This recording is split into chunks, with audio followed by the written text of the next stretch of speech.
Edge with Chris Graham. Welcome to the podcast. Chris Graham and Scott German, and we're going to talk about Virginia football, maybe some Virginia basketball. We're certainly going to talk about our trip to the Orange Bowl, and we made it back. And, that's always a fun thing for me, especially when I'm getting on a plane, and Scott German got to have the experience for the first time in his life, and he lives to tell the tale of flying on a plane with Chris Graham. So, Scott, we got to the Orange Bowl. We got back. Virginia loses the game. We think they played well and availed themselves well. There's also a lot of stuff to talk about behind the scenes. And I don't know. I would think among the highlights for me, Scott, I want to get your thought on this. The game itself actually played out pretty well. But, man, from a standpoint of us being there, the couple hours before the game, staying on the sidelines was pretty interesting. Maybe we should start there. That was like a who's who of who's, being down there on the sidelines and seeing everybody walk by. Maybe share some of your thoughts about the experience, but also just being there in that environment. Yeah, unfortunately, I wasn't on the court or doing the pregame for the NCAA National Championship game. You were, and I know that there was a lot of celebrities out and about for that. But this game just had a different feel for it, even much more so than the ACC Championship game that we went to about a month ago in Charlotte. This one almost had kind of like the feel of a mini Super Bowl. I'm not by any means comparing this to a Super Bowl. For one, I've never been to a Super Bowl on the sideline. Two, I know just from watching it would pale in comparison. But still, you had a lot of the who's out. UVA Sports, a lot of national media there. Ivy Mizell from Sports Illustrated, ESPN, some of the Dan Levitard staff. So, yeah, it had a real big-time feel to it. And I'm fortunate that I've been to every UVA bowl, with the exception of the Aloha Bowl, which was held on Christmas Eve, way back in about 2000 and, maybe 2000, 1999, I'm not sure. But this bowl had a big-time atmosphere to it. And even back to the other New Year's Six Bowl that I attended back in 1990, the Sugar Bowl, I think we talked about it. That bowl was kind of swallowed up by the city of New Orleans because of so much other events going on in New Orleans, namely Bourbon Street. This game just had a big-time feel like the city of Miami, that Broward County, Fort Lauderdale really embraced this bowl, and it was a big event, a big to-do, and it just sort of had that feel about it. From the time we got to the media headquarters on Sunday night, you could tell this was a little bit different, and for that reason, I think that UVA is really fortunate to have had such a great season, to have made it to that bowl, because that's something that our young guys will never forget. Well, and I'll bring this up. When I run, I listen to podcasts a lot, and today I did a long run and listened to the Tony Kornheiser podcast. They actually did one this week. Most people are off. I'm still not sure what day it even is right now, but listening to Tony, he was talking, a couple of the folks on the show with him today, Tony himself, of course, longtime sports writer. Sally Jenkins from the Washington Post was one of his guests, and they were all sports writers who've covered sports for a long time. And they were talking about how bowls don't seem to have the same luster they used to have, and how Tony remembered covering Orange Bowls. In fact, he said he covered one. He doesn't even remember who the teams were, but he still has in his house an Orange Bowl blanket, which is an anachronism. You don't need a blanket when you're down there. It was hot as hell when we were down there in a good way. And so his thing was, he hasn't covered a bowl in a long time. He hasn't covered sports in a long time. He's a talker now, makes a lot more money talking about it than he did covering it. But he imagined that it wasn't the same, that the treatment of people wasn't the same. And boy, we can tell you if that's if anything can be said, yeah, the Orange Bowl is a bigger bowl than the Belk Bowl, and the Belk Bowl is a bigger bowl than a Military Bowl. We've been to all three in the last 3 years now, and there's still something special to it. And the way they treat the media at these events is really interesting. I mean, the Military Bowl, God love them, nice people it seemed like, but it was a Walmart food tray for the media. The Belk Bowl was nice. I remember we got to do interviews the day before, and they gave us coupons to a little pizza shop across the street. This had a gourmet meal to the nth degree for us on Sunday night, the night before the bowl. Free flowing alcohol, casino games being played. It was just all out. We get a police escort. We all get on a bus, and actually they had 3 different buses, and we get police escort to the facility at 3 o'clock in the afternoon for an 8 o'clock game. They actually stopped traffic for the media. So I mean, those folks there, I gotta say, the Orange Bowl people, top notch. And that's just people who are covering the game. People are already watching. Whatever we write, they'll have already watched the game by the time we write what we write. And they treated us like we were kings and queens. And so, just from that standpoint, the way we were treated, it was a big game. Scott, I've never seen or experienced anything like that. And I was at the Final Four, and I didn't experience that at the Final Four. Yeah, that's what I was alluding to. The Orange Bowl committee, the city of Miami, cities of Fort Lauderdale, Miami, the actual stadium is located somewhere in between in a community called Miami Glades. But they embraced it. And you could tell that from just being in the media hotel prior to the game, that they treated the media as though they were media there covering a major national sporting event, which is the way they want the Orange Bowl to be thought of, because it is a major national sporting event. And we got that feeling as soon as we stepped into the media hotel Sunday night, and you could just tell that they meaning the Orange Bowl committee, the communities there, they wanted this to be first class, and that's the way you do it. You start off by treating the media as though they are very wanted guests, and you cater to them, and they did, all the way down to the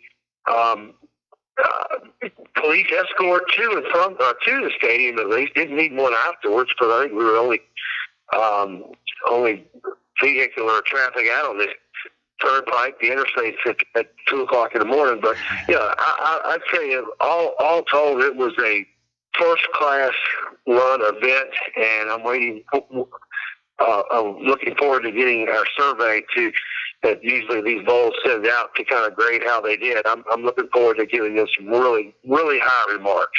Well, they didn't have soft serve ice cream, but I mean, other than that, that's an inside joke, Scott and I. They had everything else you can imagine, food wise, everything else. It was so good. So I got to say this. I want to talk about this now, Scott. I started talking about being on the field a couple hours before the game.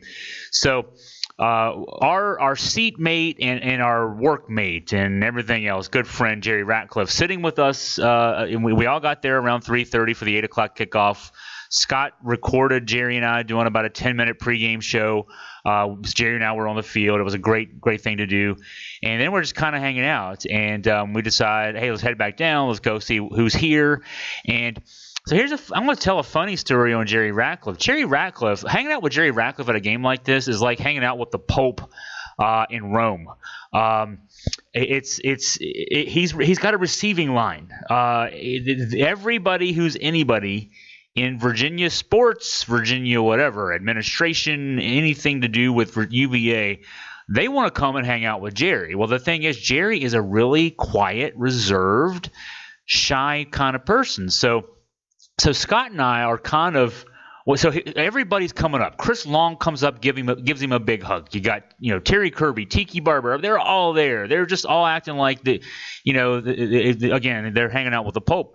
But Jerry kind of needs wingmen so we can kind of deflect, because he seems like he's uncomfortable with that. So the funny thing is, Scott's taking all these pictures of Jerry with all these dignitaries, and I'm like 6 inches to the right, just outside of the frame, except for one. Scott kind of worked me into a photo with Tiki Barber. But man, the respect that Jerry gets Hootie, I guess I'm still not used to calling him Hootie. Everybody else does, so maybe I should come along with that. But man, the respect he commands there was quite amazing. And Scott, you were behind the scenes because you were taking all the pictures. Am I wrong on this? I mean, is it even bigger than the Pope in Rome? Is it the Beatles in London? I don't know what this is. It was just I've never seen anything like that.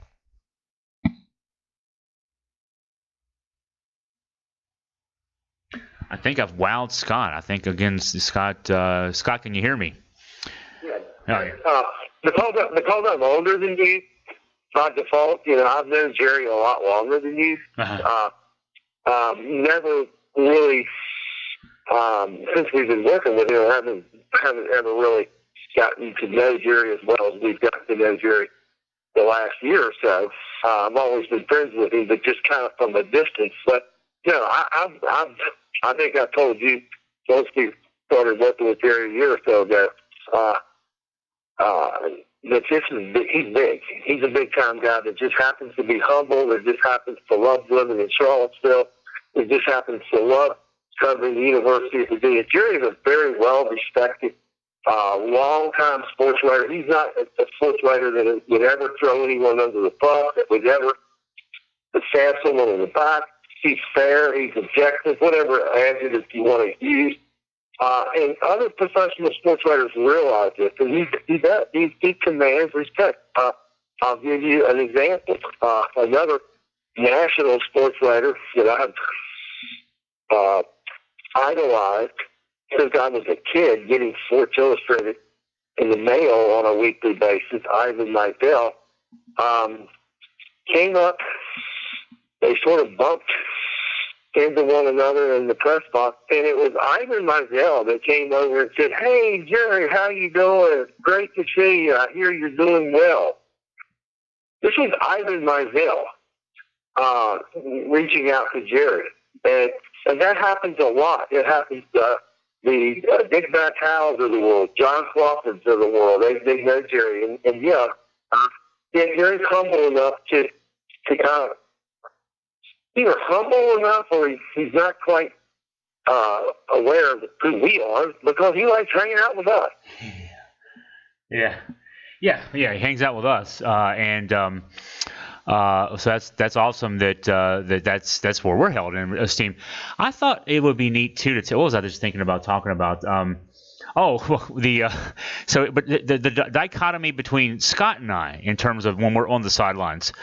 I'm much more like Jerry, except for the fact that nobody knows who I am. So Jerry wants to stand there and be anonymous and just kind of watch everybody. It's easy for me to because nobody gives a crap who I am. I'm just the guy standing beside Jerry.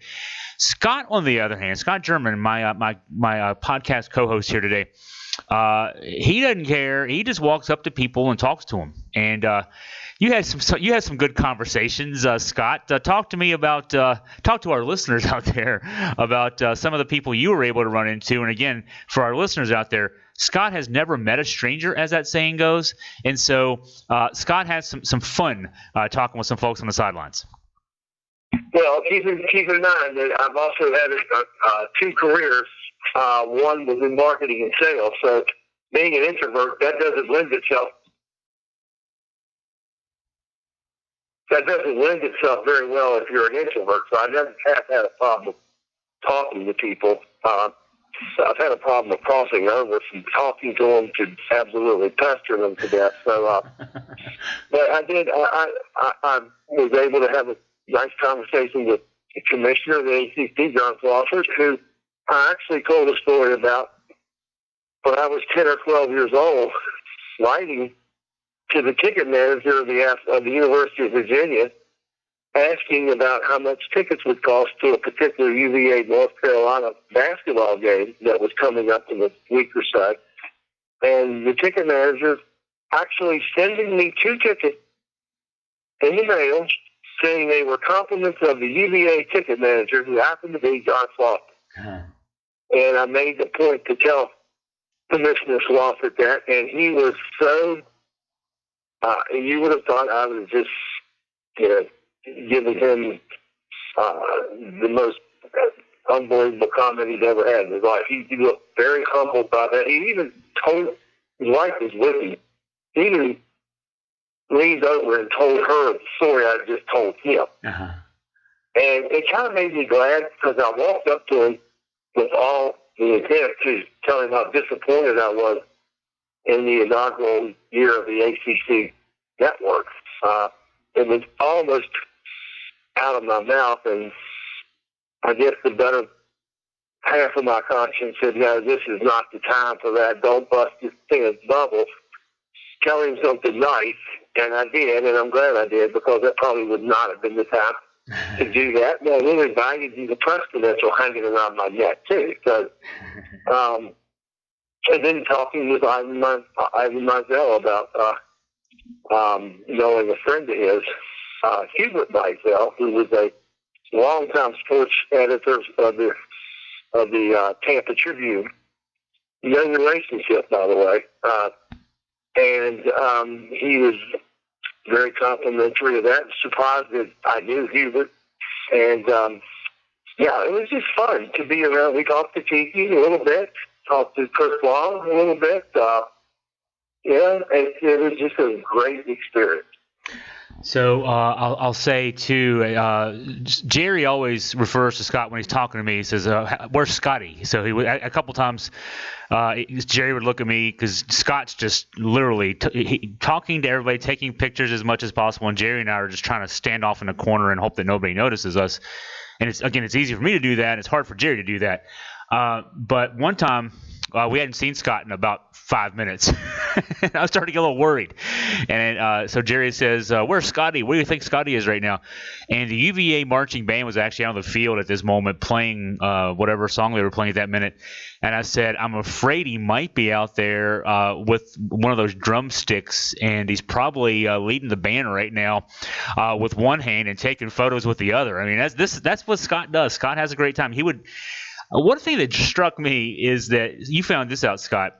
There were other people with little credentials around their necks, and they had paid $750 as fans for 15 minutes of access to this same thing we had.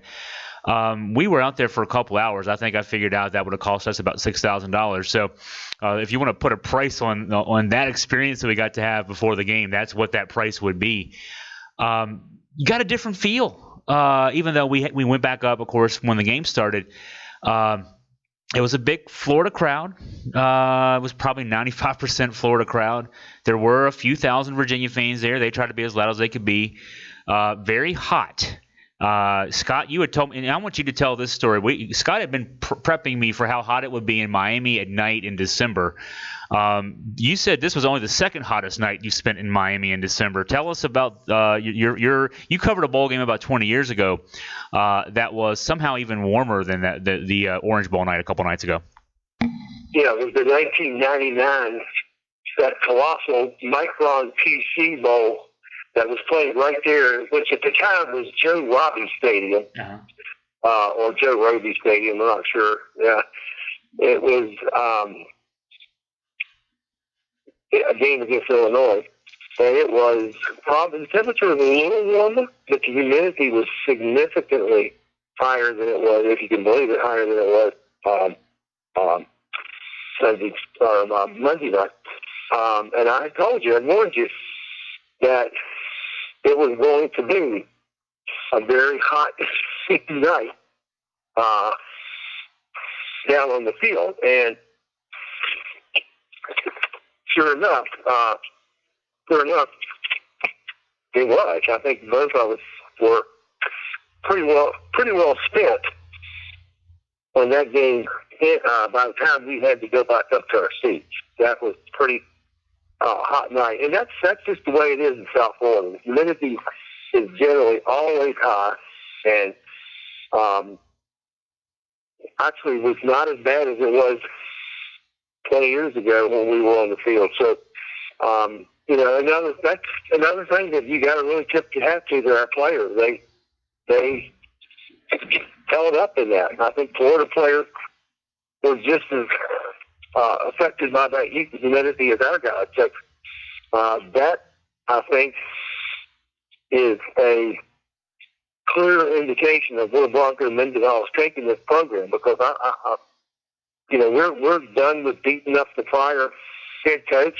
But I can tell you, our guys were in much better position to play a football game in those conditions than they would have been 4 or 5 years ago.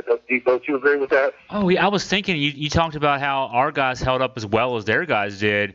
I didn't write a number down, but we all all of us who watched the game will remember that there were several injury timeouts on Virginia drives. Virginia was trying to go tempo, where they you don't change personnel, you snap the ball pretty quick.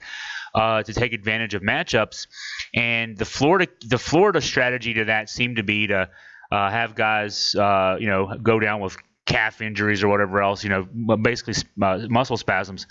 But I don't know that any of our guys went down with that, and so whether they were legit, Bronco was asked about that after the game. He demurred, he was being respectful.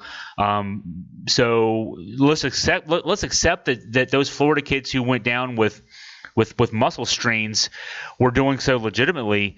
There were 8 or 10 times in the game that Florida defensive players went down with those muscle spasms, heat cramps, whatever you want to call them. And I don't remember a single Virginia kid doing so. And here's the difference. I mean, we're from Virginia. We got back home. It was cold. It was 40 degrees yesterday, and we left, and it was probably around the same. Those Florida kids live in that weather. So yeah, I mean, yeah, there's no way that. I guess I should say it really does speak to the level of conditioning that they put into that detail, because you would assume the school from the Mid-Atlantic where it's 45, 50 degrees, a couple weeks leading into your trip to the bowl, would be the one to experience those issues with heat. And it was actually the Florida kids who did so. So that is a feather in the cap to Bronco and the staff. Kristen, you never experienced that. So, I mean, I told you, kind of give you a forewarning about the heat and humidity for those that didn't make the trip, that haven't been down that far south. That's tropical climate, much different than it would be even if it were in Orlando or even further north in Jacksonville. So for those fans that didn't make it, it is a big deal, and it does really give a lot of praise for Mendenhall and the coaching staff and the trainers, because that's a big deal. Our guys have not played in that kind of heat humidity since September, and maybe even only a couple times. So we didn't have a really bad September this year. That was probably the worst they played in all season, having not played in that for a couple of months at least. To say they held up, I think was probably a little undeserving of what they played through. They really were prepared, and that's one of those little things that you got to tip your hat to not only the coaching staff to have those players, but also to Carla Williams to have maybe the extra trainers, have people that can dedicate themselves to those kinds of things. So those are very important factors. They are, and so I will correct you in one area, Scott. You said I wasn't prepared, or I wouldn't have been prepared for that. I actually knew pretty well how the heat would affect people running, because we mentioned that we were on a bus coming back from the Orange Bowl at 2 a.m, and then we were still riding until about 3:30 in the morning after the Orange Bowl. And for some reason, I had the bright idea, hey, let's go do the Run with Jim. UVA President Jim Ryan. Let's see, I think I've lost Scott, so I'll have to get him back while I'm talking here. But UVA President Jim Ryan, I lost Scott. Let's get him back here. But UVA President Jim Ryan does these what are called runs with Jim. He does them on grounds when he's in Charlottesville, invites people to come run with him. I did the one at the Final Four, and that was great. A little bit different weather. It was in the 40s. Eventually a warm day in Minneapolis, but it started in the 40s. Now I'm having trouble getting Scott back on the phone. But we'll keep working on this here. I'm my own producer in addition to being the host here. But yeah, we went out. 40. We went out that morning, and Scott went with me. We both did the run with Jim. Scott's contribution was hanging out there and making sure nobody ran off with all the shirts, right? And then my contribution was running the 3.2 miles. Well, I'm a trained runner. I run 6 miles literally every day, and this was a 3.1 mile run, and 2 miles into it, I started cramping up. And so definitely, and that was in the morning, about 8 in the morning. And so definitely I knew that the weather was going to be an issue. Looks like I'm having trouble getting Scott back, so I may have to end up finishing this podcast out. We just wanted to talk about the fun stuff anyway, and obviously having phone issues with Scott. But yeah, the weather was definitely an issue, but our guys held up well. And the behind the scenes that we really wanted to touch on here in this podcast anyway. What the result of the game was what it was. Virginia played a lot better than most people expected. Really followed the game plan that I thought they might follow defensively. The bend but don't break, sit back in zone, here we go, getting Scott back here a little bit. So Scott, I was telling the story about the run with Jim and how the weather was definitely what the weather was. I guess to talk a little bit about the actual game, then a lot of folks didn't think we would hang with Florida. We more than hung with Florida. It was a 1-score game. It was interesting. It could have come down to a couple of plays. All the plays that the game came down to went Florida's way, but Virginia.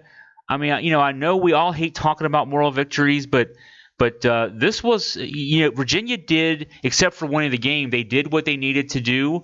They played with a really, really good Florida team for 4 quarters. It came down to an onside kick with 30 seconds to go that Florida recovered to clinch the game. But I would be willing to bet that most of the listeners on the podcast here were probably pleasantly surprised with how well Virginia played in that game. Oh, I mean, they should be. Neither of us really buy into that moral victory type of feeling, but if there is such a thing, Virginia certainly can come away with that, from that performance. Going into the game, there was all kinds of matchup problems. The thing that worried me, and I believe the thing that encourages me now more than anything about next year, I know we lose Perkins, I know we lose some top receivers, but the thing that I'm encouraged by more than anything, and what really gave me concern coming into that game, was our offensive line. And our offensive line has really come together as the season wore on. What was a weakness early in the season, I think, became one of our strengths by the time the season ended. And Florida was going to put a lot of pressure. I think I read that Florida was third nationally in sacks, and then all I could see was Bryce running for his life the entire game. Virginia allowed like 40 sacks coming into that game, so it had the makings of a disastrous night for Bryce. But that offensive line really played well, and I think it allowed for a lot of good things to happen, and that is really encouraging moving forward next year, because we have a new quarterback. It's not probably going to be as mobile as Bryce. We'll be breaking in some new receivers. So we're going to have a darn good offensive line for those guys to work behind. Yeah, the 2 deep is back. You got a couple of 4-stars who redshirted this year who will be in the mix next year. The line will be a strength. They played well the last 6 games. I like Armstrong. I'll tell you. Virginia, the first 2 quarterbacks in the Bronco era were transfers who came right in and started, and very talented guys. Kurt Binkert's a backup quarterback in the NFL. Bryce Perkins will get a look, and to me it'll be a surprise if he's not on a roster, whether it's a 3rd string on a practice squad or even maybe a 2nd string somewhere next year in the NFL. But he's going to be playing on Sundays. He's too good athletically not. So you got lucky with those 2 that they transferred in and worked out great. I mean, Perkins, obviously, we're not in that Orange Bowl. We don't beat Virginia Tech. We're not in the ACC championship game without Bryce Perkins. That all said, Brennan Armstrong is, I mean, this is what you want when you have a senior quarterback. You want the next guy to be in place. When Binkert was gone, we still didn't have anybody in place. There was no succession plan yet, and that's why we had to go out and get another transfer and roll the dice, and it worked out. Brennan Armstrong has been in the program for 2 years. He's taken snaps in games for 2 years. He's led scoring drives each of his 2 years, but because of redshirt rules, he'll actually just be a redshirt sophomore next year when he takes the job over. With 2 years going through summer camps. He'll have his second spring coming up here in a couple of months. Plus those live game snaps against ACC foes. He had to take some snaps in the Miami game this year. He led a scoring drive against Louisville last year. We know he got to play in mop-up duty in a couple games, the William & Mary game this year, for example. So you got a guy that he's taken snaps, meaningful snaps. He's got 2 years of study in the program, and it's his team next year. It's his team now. I mean, effectively, it's his team now, and will be in the spring, and will be next season. So you got that. I think you got receiver. Obviously, you lose Hasise Dubois, Joe Reed. You got Terrell Jana back. You got Billy Kemp the fourth. You got Tavares Kelly, and some more guys will be in the mix. Maybe there's talk about a couple grad transfers that may be injected into that mix. The key guys in the running game are all back. Your line's back. Your defense is a year older. You lose Bryce Hall. You lose Jordan Mack. You lose Charles Snowden. But for the most part, you got a lot of guys back and a lot of guys who've been under fire. So, this talk about, next year might be a down year, I say bullshit. This is going to be a good team. And I look at the rest of the ACC Coastal. I'm going to write a more detailed column on this probably tomorrow. But all those people down in Blacksburg who think their team's going to be the favorite next year, they were 6-5 against 1A teams this year, and they lost to Kentucky, a team that had a wide receiver playing quarterback. I don't want to hear crap about Virginia Tech next year. Maybe Carolina. Carolina's claim to fame is they lost a lot of close games. They also won a few close games. They could have easily been 9-3. They could have easily been 3-9.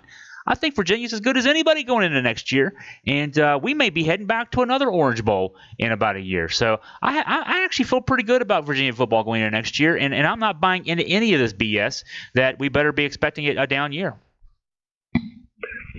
I go back to saying that your quarterbacks, your receivers, your running backs are only as good as your offensive line, and our offensive line went from being a weak spot to a strong spot in the course of the season. So we get them all back, and they're going to have a year under their belt. So, yeah, I buy into that concept because, again, Armstrong's been there for 2 years. We're now to the point where the process of learning is what you want. You really don't want to have a freshman or a redshirt freshman as your quarterback. You want to give them time. You want to hope that you've got enough quality as your starter, like we had this year, that you can afford to let a player set like Armstrong did for 2 years. I was reading some armchair quarterbacks wondering if we could pick up another JUCO player or a transfer somewhere would fall in our laps. You don't want that to happen, because if that happens and we feel like we've got to go out and do that again, then that means our recruiting and our evaluation and our development has not worked, because Armstrong was recruited by this staff, and he's recruited to get to this point so you can hand the keys over to him. You don't want to have to go out and hopefully have a JUCO player or a transfer drop in your lap, because if you do, it kind of undermines your whole process of recruiting and development. Yeah, I will. What thought pops into my mind there is, if you have to go that route again, that's the clown show that was the Mike London years, and we don't want another clown show like the Mike London years. And we just played an Orange Bowl. The clown show that was the Mike London years was never going to end in a Rose Bowl. This group knows what they're doing, and for all the message board talk about let's have another bit of luck fall into our laps. We're not going to get lucky 3 straight times. Armstrong's the guy, and I like what I've seen out of Armstrong. And let's just end that talk right now. It's Armstrong's team, and Bronco Mendenhall is not Mike London. Mike London would go out and look for another JUCO quarterback, but that's why he's coaching William & Mary now. Exactly, and I'm not saying that if one doesn't come knocking on your door begging for a spot, you might listen. But I'm sure Coach Hall and the assistant coaches, they're confident in what they have, and I think that behind that offensive line, they knew that their offensive line was going to get better, and this is the perfect time to turn the keys over to Armstrong and let it become his team. So as we're wrapping up here, I now realize it's Thursday. We have a basketball game in a couple of days, so we have to get back to work and life and reality as far as sports goes. But I want to revel just a little bit longer in this football season. Scott, you've watched more UVA sports than me, just because, as you mentioned, you're a few years older than me.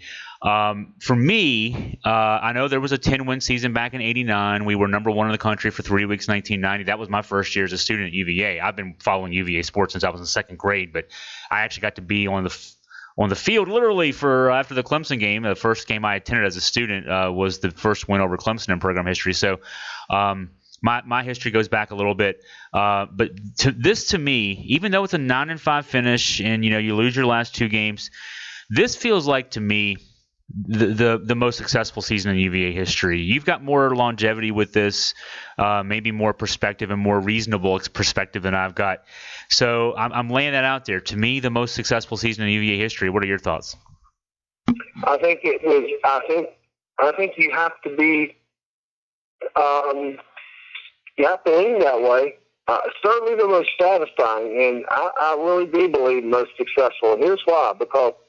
And this is going to sound crazy, but because we finished our season with 2 consecutive losses after winning 9 of 12 during the season, we finished with 2 consecutive losses. One was a Salaki. But in my opinion, this team ended the season with its trajectory definitely trending upward. Because one of those 2 losses came to a team that could very well win the second consecutive national championship, and the other one came to another team that was on the doorsteps of playing in that college football playoffs, playing them essentially on their home field and their home environment, and we took them wire to wire. On a national stage, we talked about what a big stage that was, and our guys were ready for it. So, yeah, they ended the season pointing in the right direction. I think this was certainly the most satisfying and quite possibly the most successful football season in UVA history. And part of me saying that because we don't know the future. We know what happened so '89, Virginia goes 10-3. They lose the bowl game that year. But they won the ACC. Let's say it that way. Steve Spurrier would still argue that Duke won the ACC, but UVA won the ACC in 1989. 1990, you beat Clemson. You're number one in the country for 3 weeks. You finish 8-4. Sean Moore gets hurt. You lose a couple games. You finish 8-4.